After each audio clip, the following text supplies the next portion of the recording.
Joining me now to go deeper into the subject of a cashless economy is Adam Johnson. He's the global business editor for Bold. Adam, good to have you with us. Thanks for joining us. Good being here, Michelle.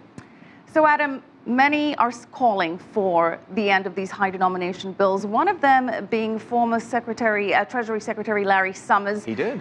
And they're saying we should eliminate the 500 euros, the $100 bill, because, for example, it's easier to move those around. If you had $1 million in 500 euro denominations, well, that weighs like 2.2 pounds. There's a reason why former Treasury Secretary Larry Summers refers to them as bin Ladens, or notes that other people do. You know, 500 euro note accomplishes a lot, and it's a lot easier than walking around with 5 times as many $100 bills for the same amount of money. You can stuff it in the duffel bag. And then what it really boils down to is governments wanting to take control and make it harder for criminals to transact, which they can do with those higher bills.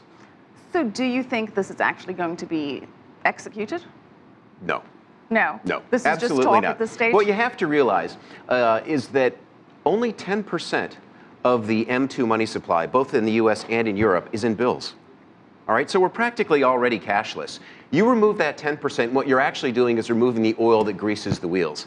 And we're not talking about 500 euro notes. We're talking about $100 bills, 20s, 50s, the stuff that makes the world go round. Think about the service economy. And if you actually took all that cash out of circulation, paying for a cab with a $20 bill, tipping a doorman or a waiter in a hotel, buying a hot dog on a street corner, paying a babysitter or a nanny.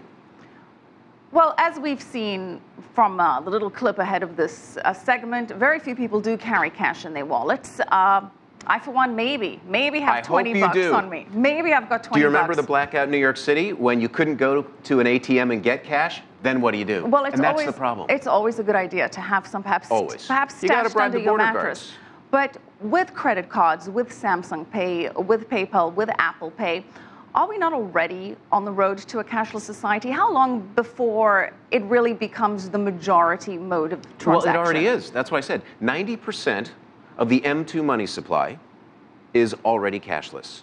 Only 10% is held in bills and coins. So we're already practically there. That's why it's but we're never going to have a complete that's why it's absurd to even have the argument or to pose the question, because we're so close already. So what are you going to do? Remove the optionality of that last 10%? Now all of a sudden it's very difficult to transact in times of need, hurricane, tornado, or if you need small cash. I mean, I understand why a government wants to do this. It now creates a paper trail so you can tax absolutely everything. Makes perfect sense if you're the government, with one exception. And that is something that kind of is under the weeds, but let me just throw this one out there.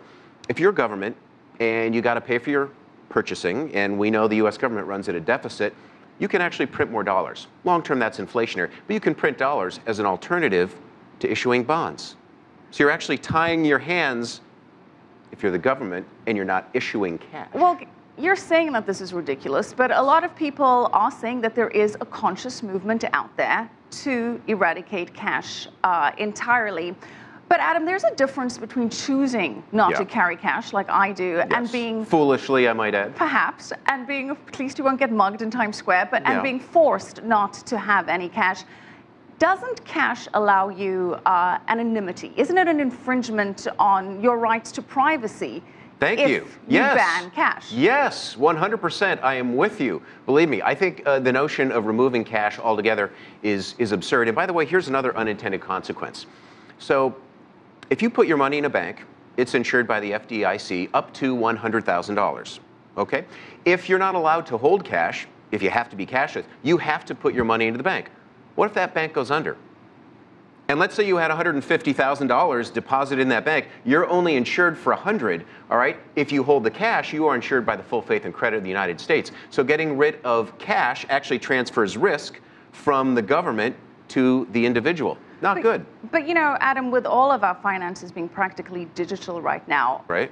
How vulnerable are we to an erroneous action of being completely wiped out, to being hacked, to being deleted off the system accidentally? Another excellent reason, Michelle McCory, why you want to have some cash, right? Think about it. If we were completely dependent upon an electronic system, and yeah, as you say, it were hacked by a ne'er-do-well, by a terrorist, by someone who just wanted to mess with the system, we'd have no backup. We lose our optionality, and that's my whole point. 90% is already cashless. Keep that 10% because it gives you optionality, and it's effectively the oil that keeps the wheels humming.